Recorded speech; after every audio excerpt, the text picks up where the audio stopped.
마태복음 14장 13절부터 21절까지 한 절씩 교독하겠습니다. 예수께서 들으시고 배를 타고 떠나사 따로 빈 들에 가시니 무리가 듣고 여러 거울들로부터 걸어서 따라간지라. 예수께서 나오사 큰 무리를 보시고 불쌍히 여기사 그 중에 있는 병자를 고쳐주시니라. 저녁이 되매 제자들이 나와 이르되 이곳은 빈들이요 때도 이미 저물었으니 무리를 보내어 마을에 들어가 먹을 것을 사 먹게 하소서. 예수께서 이르시되 갈 것 없다. 너희가 먹을 것을 주라. 제자들이 이르되 여기 우리에게 있는 것은 떡 5개와 물고기 2마리 뿐이니이다. 이르시되 그것을 내게 가져오라 하시고 무리를 명하여 잔디 위에 앉히시고 떡 5개와 물고기 2마리를 가지사 하늘을 우러러 축사하시고 떡을 떼어 제자들에게 주시매 제자들이 무리에게 주니 다 배불리 먹고 남은 조각을 12바구니에 차게 거두었으며. 같이 읽겠습니다. 먹은 사람은 여자와 어린이 외에 5,000명이나 되었더라. 아멘. 예수님은 지금 세례 요한의 죽음의 소식을 들었습니다. 그리고 수많은 사람들은 예수님의 지금 행적들을 보면서 소동하고 있습니다. 그리고 헤롯은 그 소식을 듣고 있습니다. 예수님은 이러한 모든 상황들을 다 알고 계시죠. 아마도 사람들은 예수님의 행적에 대해 굉장히 많은 관심을 가지고 있었을 것이라고 생각을 해요. 이미 세례 요한이 앞에서 수많은 어떤 권능들을 일으키고 하나님의 나라를 선포하고 그 말씀을 가르쳤던 것을 보면서 저 사람이 하나님의 나라를 준비하는 그 나라를 우리에게 줄 수 있는 메시아라고 생각을 했었는데 지금 세례 요한이 죽어버렸으니 더 이상 의지할 데도 없고 볼 수 있는 사람이 없잖아요. 그런데 마침 그때 예수님께서 나타나셨고 권능을 행하시기 시작하셨는데 이전에 행했던 세례 요한의 권능이나 말씀보다 더 위대하고 뛰어난 것들을 이제 사람들에게 보이기 시작하니까 사람들이 세례 요한보다 예수님을 주목하기 시작했어요. 뿐만 아니라 예수님을 쫓았던 제자들에게도 크신 어떤 능력이 나타나기 시작했죠. 그러니까 어떤 위대한 인물을 보면서 쫓아가는 것도 있었지만 그 예수님을 내가 믿고 따르면 나에게도 그만한 능력이 나타날 거야 라고 하는 어떤 기대들도 있었을 것이라고 생각을 합니다. 그래서 사람들이 예수님을 찾아오기 시작했어요. 예수님을 통해서 병고침을 받고 귀신이 떠나가고 하나님의 말씀이 가르쳐지는 것들을 보면서 나도 저 사람을 만나보고 싶고 저 사람을 통해서 크신 권능을 보고 싶고 그 말씀을 깨닫고 나에게 복을 받기를 원하는 그런 마음들이 있었겠죠. 그래서 예수님을 찾아오기 시작했는데 예수님과 제자들이 너무나 많은 무리들에게 둘러싸여서 여러 가지 요구들을 받았을 텐데 제자들의 수도 제한되어 있었고 예수님도 물리적인 어떤 한계가 있었기 때문에 그 많은 사역들을 다 감당하기는 버거우셨을 거예요. 그래서 예수님과 제자들이 그런 피곤한 사역들을 이제 잠깐 멈추고 한적한 곳에서 쉼을 얻으러 가는 그런 장면이 이제 나오죠. 그 장소가 벳세다라고 하는 장소였는데 예수님이 제자들을 위해서도 간 것도 있었겠지만 자신이 잠깐 이 쉼을 통해서 다시 한번 재정비하는 어떤 시간이 되었을 것이라고 생각을 해요. 그런데 그 장소에 가면 이제 쉴 수 있을 것이라고 생각을 했는데 이미 수많은 사람들이 벳세다에 진을 치고 있었고 이전에 있었던 사람보다 더 많은 사람들이 예수님을 기다리면서 예수님을 만나려고 했던 거죠. 이들이 찾아온 목적은 분명하거든요. 요한복음에 보면 그들이 표적을 보고 예수님을 찾아왔다고 얘기하고 있어요. 그러니까 예수님께서 하신 행동들을 그들은 보았고 소문으로 들었기 때문에 예수님을 쫓아왔던 것이고 그리고 나서 오병이어의 사건 이후에 설명을 자세하게 설명하는 내용이 요한복음에 나오는데 거기에 보면 그들이 예수님을 찾아온 목적을 아주 분명하게 설명을 해줘요. 그들이 예수님을 쫓고 예수님을 찾았던 이유는 그들이 배불렀기 때문에 그렇다라고 얘기하고 있고 그들의 배부름을 통해서 예수님을 임금으로 자신의 왕으로 삼으려고 하는 목적을 가지고 있었어요. 그러니까 자신의 어떤 잘됨, 자신의 번영, 풍요 이거를 가져다 줄 그런 메시아로 생각했기 때문에 지금 예수님을 찾아왔던 거죠. 우리를 조금 더 풍성하게 번영하게 해줄 거야. 내가 가질 수 있는 권력과 내가 가질 수 있는 돈과 건강과 지위와 명예들을 저 예수님을 통해서 내가 얻을 수 있을 거야. 그래서 결국 나를 기쁘게 할 수 있는 수단으로 저 예수님을 내가 이용할 수 있을 것이야 라고 하는 악한 마음들이 그 마음속에 있었던 거죠. 그때 예수님께서 그 무리들을 보면서 어떠한 생각들을 하셨을까요? 우리라고 생각해 보면 그냥 꾸짖으시고 그렇게 하셨을 텐데, 예수님은 그 무리들을 보시며 꾸짖기보다는 14절에 보시는 것처럼 큰 무리를 보시고 불쌍히 여기셨다라고 말씀하고 있어요. 마가복음이나 요한복음 평행 본문에 보면 그들이 왜 불쌍히 여김을 받았냐면 목자 없이 유리하고 방황했기 때문에 목자 없는 양과 같이 유리하고 방황하는 저들을 보면서 예수님이 불쌍히 여기셨다라는 그런 표현들을 이제 마가복음과 요한복음이 하고 있어요. 그리고 나서 예수님이 그들을 향해서 병을 고쳐주시죠. 그리고 나서 또 마가복음에서는 말씀을 가르쳤다라고 하는 표현이 나와요. 그러니까 그들을 통해서 예수님이 하셨던 일은 뭐냐면 그들의 육체적인 병을 고쳐주시고 그들에게 필요한 말씀을 증거하기 시작했던 것이죠. 그리고 나서 오병이어의 사건이 일어나기 시작합니다. 오병이어라고 하는 것은 그 사건 자체가 굉장히 어떤 특별한 의미가 있다라기보다는 요한복음에서는 특별히 7가지의 표적이라고 하는 것을 설명하는데 그 외에도 더 많은 표적이 분명히 일어났을 거예요. 그런데 7가지의 대표적인 표적을 쭉 이렇게 나열하면서 그 표적이 의미하는 것이 무엇인지를 가리키는 그런 역할로서 표적을 주셨어요. 표적은 사인이라고 해서 무언가를 가리키는 안내편의 역할을 하거든요. 그러니까 표적 자체가 어떤 의미를 갖는다기보다는 표적을 통해서 예수님이 말씀하시고자 하시는 것, 예수님이 보여주시고자 하시는 목적이 있었다는 것이죠. 그러니까 요한복음 안에서 오병이어는 어떠한 사건을 우리에게 가르쳐주고 그 사건이 의미하는 목적이 무엇인가를 우리가 살펴보는 것이 더 중요하겠죠. 오병이어는 예수님이 유월절 어린 양으로 이 땅에 오셨다는 것을 가르쳐줘요. 그리고 유월절 어린 양으로 이 땅에 오셔서 자기의 몸을 찢으실 것과 자기의 피를 흘리실 것에 대한 약속을 주시는 본문이고, 그리고 그것을 우리가 먹고 우리가 마심으로 나음을 얻게 될 것이다 라고 하는 것이에요. 그런 우리들이 바른 양식과 바른 음료를 먹었을 때 우리의 영혼이 더 이상 배고프지 않고 더 이상 목마르지 않을 것이다 라고 하는 생명의 양식으로 이 땅에 오셨다는 것을 오병이어를 통해서 말씀해 주시는 것이죠. 그런데 사람들은 예수님께서 우리들에게 가르쳐 주시고자 하시는 오병이어의 사건에 대한 의미를 바르게 해석하지 못했어요.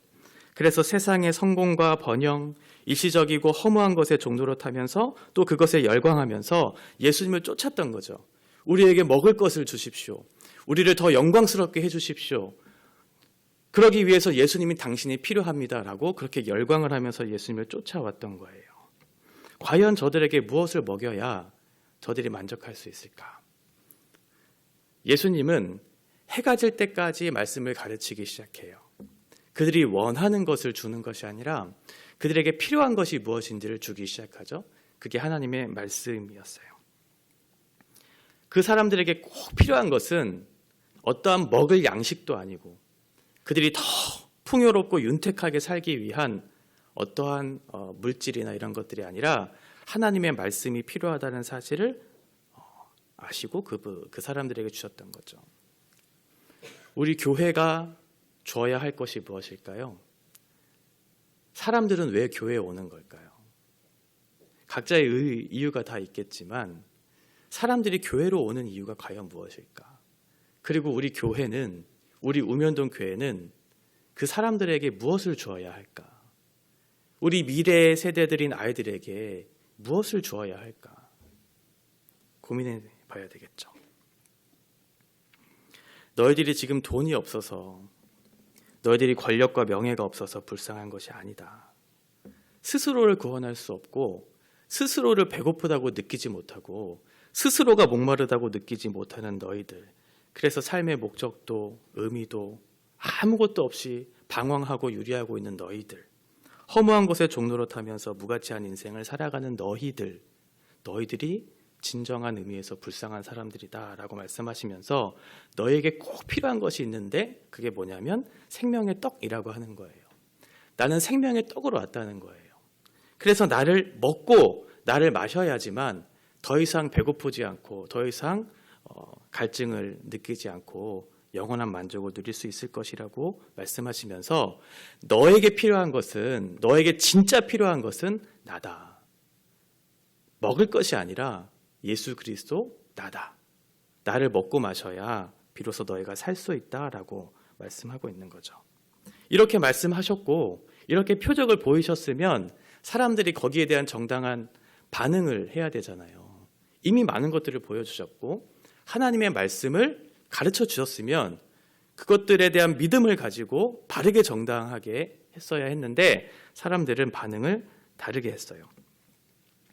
오병이어의 사건 이후에 사람들은 어떠한 반응을 하게 되냐면 내가 원하는 것을 얻을 수 있을 것이라고 생각했었을 때는 벳세다의 진을 치면서 기다렸잖아요. 그렇죠? 그런데 예수님께서 너희가 원하는 것을 내가 주지는 않을 거고 내가 너에게 줄 것이 있는데 그것은 나다라고 그렇게 선언을 하니까 사람들이 떠나기 시작해요. 다른 것을 주려고 하니까 떠나기 시작하는 거죠. 비로소 그 사람들이 예수님을 찾아온 목적이 거기서 드러나는 거죠. 내가 예수님을 사랑합니다. 내가 예수님의 말씀을 듣고 싶습니다. 내가 예수님을 만나고 싶습니다라고 그렇게 열광스럽게 찾아왔지만 예수님이 주려고 하는 것들을 주니까 내가 원하는 것들을 얻지 못하니까 한 명씩 한 명씩 떠나가기 시작해요. 그렇게 열광했던 무리들이 떠나가는 것은 한편으로는 이해도 되는데 예수님이 제자들에게도 물어요. 제자들은 더 올바른 반응을 했어야 되는 사람들이잖아요. 그런데 예수님이 제자들에게 말씀하실 때 뭐라고 얘기하냐면 너희가 먹을 것을 주라라고 얘기해요. 너희가 먹을 것을 주라. 이미 제자들은 수많은 권능을 행했고 하나님의 말씀을 전하고 온 상태였거든요. 그러면 너희가 먹을 것을 주라라고 했을 때 그 말씀이 무엇인지를 이해하고 거기에 대해서 내가 행동을 했어야 되는데 지금 뭐라고 반응하고 있냐면 다른 복음서 요한복음에 보면 이 사람 빌립과 안드레에 대한 그런 반응이 나오는데 예수님 지금 200데나리온의 떡이 부족합니다. 예수님 지금 우리가 가진 것은 물고기 2마리와 떡 5덩이밖에 없습니다. 라고 그렇게 설명을 해요. 예수님이 지금 그거 들으시려고 질문한 건 분명 아닐 텐데 제자들은 이상한 답변을 하고 있죠. 믿음의 고백을 했었어야 돼요. 지금 현실의 문제를 얘기하는 것이 아니라 현실은 이런데 예수님께서 말씀하셨으니 예수님이 이미 그런 권능을 행하실 수 있는 분이라는 것을 내가 알았으니 내가 믿음으로 그 사실에 대해서 알고 하나님께서 나에게 명령하신 그 뜻대로 내가 해보겠다고 예수님 좀 도와달라고 그렇게 얘기했었어야 했죠. 사람들의 반응도 별로 좋지 않았고 지금 제자들의 반응도 별로 좋지 않았어요. 두 가지가 문제였죠. 하나는 믿음이 없었고 하나는 하나님에 대한 이해가 없었어요. 지금 예수님이 어떠한 말을 하는지에 대한 명확한 이해가 있었어야 되잖아요. 단순히 내가 어떤 기적을 일으킬 거야. 그래서 지금 앉아있는 수많은 사람들에게 떡을 먹일 거야 라고 하는 그런 의미가 아니었잖아요. 그런 이해가 전혀 없었던 거예요. 제자들은. 뿐만 아니라 거기에 대한 믿음도 없었어요. 그러니까 나중에 십자가를 져라, 자기를 부인하고 그렇게 나를 따르라 라고 했을 때 내가 그렇게 따를 수 없다고 그렇게 얘기할 수밖에 없는 거죠. 두 가지가 없었기 때문에 그래요. 어제 제가 말씀드렸죠. 말씀을 듣고 은혜를 받고 때로는 경각심을 갖는 경우도 있다. 헤롯이 바로 그런 사람이었어요. 그런데 말씀이 현실과 내 안에 있는 욕망과 부딪혔을 때, 그래서 결정적인 선택을 해야 할 때, 그때 내가 진정으로 그 말씀을 듣고 내가 믿고 따르고 있는가가 드러나는 것이죠. 지금 수많은 무리들이 그런 마음이 없었을까요? 예수님에 대한 간절한 마음이 없었을까요? 그렇지는 않았을 거예요. 그러면 수리를 걸어서 벳세다라고 하는 곳에 진을 치면서 예수님을 기다리지는 않았을 텐데 그 사람들은 과연 예수님을 왜 찾고 있을까? 오늘날 수많은 사람들이 왜 교회라고 하는 곳으로 몰려들고 있을까? 우리는 왜 교회라고 하는 곳에 모여서 하나님의 말씀을 듣고 있을까 생각해 봐야 되겠죠. 먹을 것 주고 병 고쳐줄 때는 열렬히 환호하던 사람들이 예수님이 십자가를 지라고, 너희가 가서 먹을 것을 주라고, 이것은 단순히 먹을 것을 주라는 의미가 아니잖아요. 내가 한 행동 그대로를 너희가 따라서 이제 너희도 그렇게 살라는 거잖아요. 그랬더니 사람들이 하나둘 떠나가기 시작하죠. 현실의 문제와 믿음의 문제가 부딪혔을 때 우리는 어떻게 해야 할까? 단순한 질문으로 우리가 그치는 것이 아니라 우리가 생각하는 그 또 부딪히는 현실 앞에서 하나님께서 우리에게 믿음을 요구하셨을 때 우리는 어떻게 해야 할까? 여러분 어떻게 하시겠어요? 생각으로, 말로, 결단으로 이렇게 할 것인가? 아니면 우리의 삶으로 그것들을 드러내면서 그 말씀을 따르려고 하는 믿음으로 살 것인가? 라고 하는 두 가지의 문제가 있어요. 저와 여러분은 어떠한 선택을 할 것인가? 거기에 대한 명확한 답은 알고 계시죠? 제가 유년부, 초등부 아이들에게 질문해도 아마 알 거예요. 어떻게 살아야 되는지는 알 거예요. 그러나 중요한 것은 그것이 나의 삶으로 연결되고 있는가가 중요한 거죠. 내 마음의 감정과 내 의지의 결단으로서 되는 것이 아니라 우리의 말로서 생각으로 그치면 그것은 하나님의 말씀을 믿고 따르는 사람이 아니죠. 예수님의 말씀을 들었으면 그 말씀에 반응하고 순종하고 자기를 부인하고 자기를 꺾어서 내 마음대로 하고자 하는 모든 욕망들을 꺾고 예수님의 십자가에서 달려 죽으신 것처럼 자기의 몸을 찢으시고 피를 흘리심으로 우리에게 그것을 주고 너희가 그것을 먹고 마시라고 우리에게 주신 것처럼 우리도 실제적으로 몸을 찢고 피를 흘릴 수는 없겠지만 그러한 마음의 자세로 더욱더 섬기고 희생하고 하나님 앞에서 어떠한 삶을 살아낼지를 고민하면서 우리를 통해 또 다른 사람들이 유익을 얻도록 가서 너희가 먹을 것을 주라라고 했을 때 우리 또한 기꺼이 그 말씀에 순종하겠습니다 라고 하는 그런 자세로 그 자리를 감당해야 되겠죠. 그것이 하나님께서 오늘날 우리들에게 주시는 메시지라고 생각해요. 각자의 자리에서 하나님께서 나에게 요구하시는 것, 내가 먹을 것을 누구에게 어떠한 것을 줘야 할지를 구체적으로 생각하면서 오늘 하루를 살아내는 저와 여러분 되었으면 좋겠습니다. 기도하겠습니다. 하나님 아버지, 은혜를 감사합니다. 예수 그리스도께서 이 땅에 오신 목적은 분명합니다. 목자 없는 양과 같이 유리하며 방황하는 저희들에게 하나님의 생명의 양식을 주시기 위해서 이 땅에 오셨고 자신의 모든 몸을 찢으시고 피를 흘리시기까지 자신을 전심으로 내어주심으로 자기를 먹고 마심으로 영원한 생명을 주시기 위해 이 땅에 오셨다는 것을 우리는 이 말씀을 통해 다시 한번 확인합니다. 우리는 이제 어떻게 삶을 살아내야 될까요? 우리의 원하는 것들이 너무나 많습니다. 마음의 욕망과 현실의 문제 앞에 때로는 우리가 믿음으로 살지에 대한 고민들이 부딪혔을 때 우리는 말씀 앞에 믿음으로 바르게 반응하지 못할 때도 있습니다. 하나님, 우리는 어떻게 삶을 살아내야 할까요? 예수 그리스도께서 너희가 가서 먹을 것을 주라 라고 말씀했을 때 우리가 기꺼운 마음으로 우리는 부족하지만 하나님의 말씀에 의지해서 우리의 자리에서 순종하는 그런 결과들을 맺혀질 때 하나님께서 우리들에게 말씀하여 주실 것입니다. 잘했다, 착하고 충성된 종아. 하나님께서 주신 은혜를 거저받은 것이지만 거저 내버려 두지 않고 값지게 생각하면서 우리의 삶으로 그 은혜들을 드러내며 예수 그리스도의 복음을 증거하는 하나님의 사람들 될 수 있도록 오늘 하루를 우리와 함께하여 주시옵소서. 예수님의 이름으로 기도합니다. 아멘.